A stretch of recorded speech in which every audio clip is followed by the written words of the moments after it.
কোনোভাবেই কোনোভাবেই যেটা আমরা বলেছি, রাস্তায় কোনো হকার বসতে পারবে না।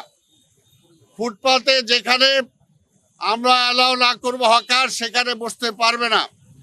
এবং কোনো দোকানপাট যারা আছে তারা অবৈধভাবে ফুটপাতকে ব্যবহার করতে পারবে না। এই সমস্ত বিষয় এখন আমরা কঠোরভাবে দেখার জন্য চেষ্টা করব। আপনারা জানেন ঢাকা মহানগর দক্ষিণ আসলে এমন একটা এলাকা যেখানে ভাসমান লোকজন সবচেয়ে বেশি এবং হকার সমস্যা এখানে প্রকট, এবং এখানে রিক্সার সমস্যা প্রকট। আমরা একে একে চেষ্টা করছি প্রতিটি সমস্যার ধারাবাহিকভাবে সমাধান করার জন্য। এই কারণে আপনারা শুনেছেন যে গত ধানমন্ডিতে যেটা আমরা প্রোগ্রাম করলাম, এর আগে আমরা জনগণকে সচেতন হওয়ার জন্য বারবার অনুরোধ করেছি, কিন্তু বারবার বিভিন্ন কথা বলার পরেও অনেকে সেগুলো দৃষ্টিপাত করে না, নিজেদের সচেতন হওয়ার জন্য চেষ্টা করে না। এটার জন্য আমরা যৌথ অভিযান শুরু করেছি, আজকে দ্বিতীয় যৌথ অভিযান।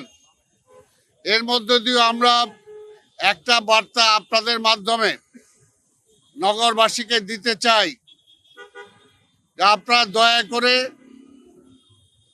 আইনের প্রতি শ্রদ্ধাশীল হন, নিয়মের প্রতি শ্রদ্ধাশীল হন। এই ঢাকা শহর আপনার, এই ঢাকা শহর আমার, এটাকে পরিচ্ছন্ন রাখার দায়িত্ব আমাদের সবার। তাই সেই ব্যাপারে আজকেও যে আমরা অভিযান করব, মূলত এটা কারো বিরুদ্ধে কিছু করার জন্য নয়, ফাইন করার জন্য নয়। আমরা শুধু বুঝাতে চাই, যদি আইন অমান্য করেন তাহলে আইন অনুযায়ী আপনার বিরুদ্ধে ব্যবস্থা নেওয়া হবে। এবং ওই অভিযান দেখে বাকি যারা আছে অন্যান্য এলাকার, তারাও যাতে সচেতন হন। কোনোভাবেই যেটা আমরা বলেছি, রাস্তায় কোনো হকার বসতে পারবে না। ফুটপাতে যেখানে আমরা অ্যালাউ না করব হকার, সেখানে বসতে পারবে না। এবং কোনো দোকানপাট যারা আছে তারা অবৈধভাবে ফুটপাতকে ব্যবহার করতে পারবে না। এই সমস্ত বিষয় এখন আমরা কঠোরভাবে দেখার জন্য চেষ্টা করব।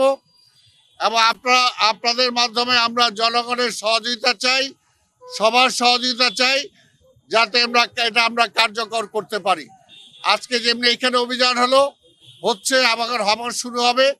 আগামী কয়েকদিনের মধ্যে আবার হঠাৎ করে আরেকটি ঝটিকা প্রোগ্রাম আমরা যে কোনো জায়গায় করব। কারো ট্রেড লাইসেন্স আছে কিনা, কারো ব্যবসা বাণিজ্য করতে যে অসুবিধা হচ্ছে কিনা, আমরা সব কিছু, কোথাও বর্জ্য ঠিক মতো পরিষ্কার হচ্ছে কিনা, কোথাও বিদ্যুতের অপব্যবহার হচ্ছে কিনা, অর্থাৎ আমরা জয়েন্টলি সব কিছু আমরা এখানে দেখার জন্য চেষ্টা করব। তা আমরা আপনাদের সহযোগিতা চাই। আমরা এখন আমাদের অভিযান আমরা শুরু করব। আপনাদের সবাইকে ধন্যবাদ। ভাই, আমরা শুরু করেছি, সেটাও দেখবেন হবে, সেখানেও হবে। কারণ এখানে যেহেতু আমরা হকার সমস্যার একটা সমাধানের পদক্ষেপ নিয়েছি, তাদেরকে এখন পর্যন্ত আমরা সেই তালিকা অনুযায়ী তাদের সিটটা দিতে পারি নাই। এটা শুরু হয়েছে, আপনারা জানেন, আপনাদেরকে আমি ব্রিফ করেছিলাম এর আগে। 2 সপ্তাহ লাগবে আমার হকারদের সেটিংটা ঠিক করতে, তারপরে আমরা সেখানেও ব্যবস্থা নেব। ভাই, দীর্ঘমেয়াদী তো হয়নি এখনো, এটা স্বল্প মেয়াদী শুরু হয়েছে। দীর্ঘমেয়াদী অবশ্যই সুফল হবে। আপনারা জানেন, আমরা জনগণকে যতই বলি না কেন, কিন্তু তারপরও জনগণ সচেতন একেবারে যে হয় না, এটা ঠিক না। গত ঈদে আপনারা দেখেছেন, এর পরবর্তী সময় দেখেছেন, এখনো দেখছেন, জনগণ সচেতন হচ্ছে, তবে সেটার পার্সেন্টেজ হয়তো কম। আমরা মনিটরিং রাখার এটা তো ব্যাপার না। এটা কি মনে করেন সারাক্ষণ কি পুলিশ দিয়ে বসায় রাখা যাবে? আপনারা যেমনি আমাকে প্রশ্ন করলেন, ওদেরকেও প্রশ্ন করেন, এই নিউজটাও ছাপান, তাহলে তারাও তাদের বিবেকের মধ্যেও লাগবে যে আমি অবৈধ জায়গায় অবৈধ ব্যবসা করতেছি, এটা আমার ঠিক না। আপনি কি জানতেন 1 ঘন্টা আগে যে আমরা এখানে উচ্ছেদ অভিযান করব? আপনি জানতেন না? এই স্পটে জানতেন? তাহলে আপনি কিভাবে বললেন যে হাঁকডাক করে? এটা শোনেন, এটা হলো, এটা হবেই।